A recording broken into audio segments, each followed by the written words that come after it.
சேது மாமா ஐஸ்வர்யாவை கல்யாணம் பண்ணிக்கிட்டாருல்ல, அந்த மாதிரி உனக்குன்னு யாராவது வந்தா?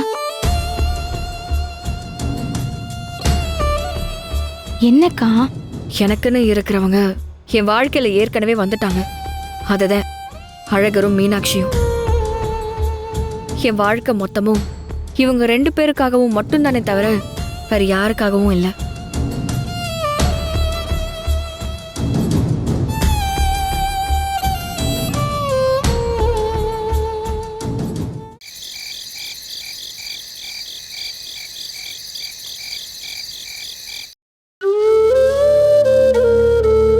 மலரு, சுண்டல் கூற வச்சிருக்கேன். ராத்திரி சுண்டல் குழம்பு வச்சிடலாம். என்ன? சரிங்க அத்தை. சின்னம்மா, என்ன செய்யுது? அது அது ஒன்றும் இல்லை சின்னம்மா. என்ன செய்யுது? ஏதாவது வேணுமா? ஐஸ்வர்யாவுக்கு உடம்பு சரியில்லை போல, வயிறு வலிக்குதுன்னு ரொம்ப கஷ்டப்படுறா. வலி ரொம்ப அதிகமா இருக்குன்னு ரூம்ல சுருண்டு படுத்து கிடக்குறா. அதான் வலி குறையறதுக்கு உங்க யார்கிட்டயாச்சும் மாத்திரை இருக்கான்னு கேட்கலான்னு வந்து சின்னம்மா. இப்படி தொட்டதுக்கெல்லாம் மாத்திரை போடுறது அவ்வளவு நல்லது இல்லையா? இல்ல சின்னம்மா, அவ வலியில துடிக்கிறத பார்க்கும்போது ரொம்ப கஷ்டமா இருக்கு. அவ ரொம்ப கஷ்டப்பட்டுட்டு இருக்கா. ம், சரி, கொஞ்சம் இரு. மலரு, அந்த வாழைப்பழத்தை எடு.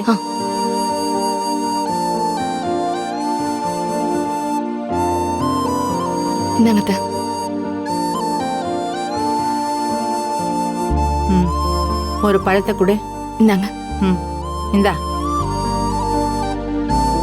இந்த வாழைப்பழத்துக்குள்ள ஏலக்காயை உடைச்சு வச்சு சாப்பிட சொல்லு. கொஞ்ச நேரத்துல வலி குறைஞ்சிரும். அப்படியே வலி குறையலன்னா நம்ம ஹாஸ்பிட்டலுக்கு கூட்டிட்டு போலாம். சரியா? சரிங்க சின்னம்மா.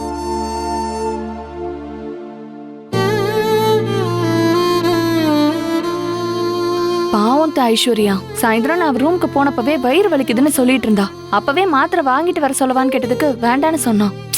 இன்னும் அவளுக்கு வலி குறையல போல. இத சாப்பிட்டா கொஞ்சம் குறைய மலரு, பார்க்கலாம். நீ வேலைய பாரு.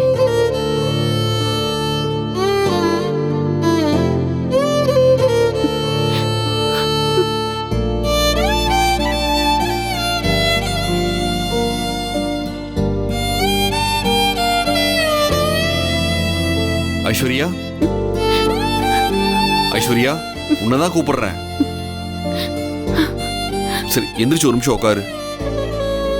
உட்காருன்னு சொல்றேன்ல.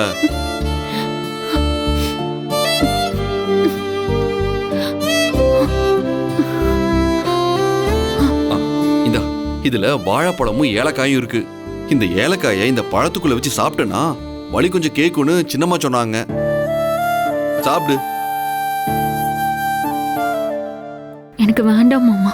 நான் தான் சொல்றேன்ல, வாங்கி சாப்பிடு. இது சாப்பிட்ட வயிறு வலிக்கு நல்லா கேக்குன்னு சொன்னாங்க.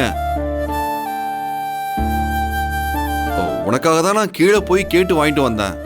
சரி, தயவு செஞ்சு நீ சாப்பிடு, அப்பதான் வலி குறையும். இந்த புடி.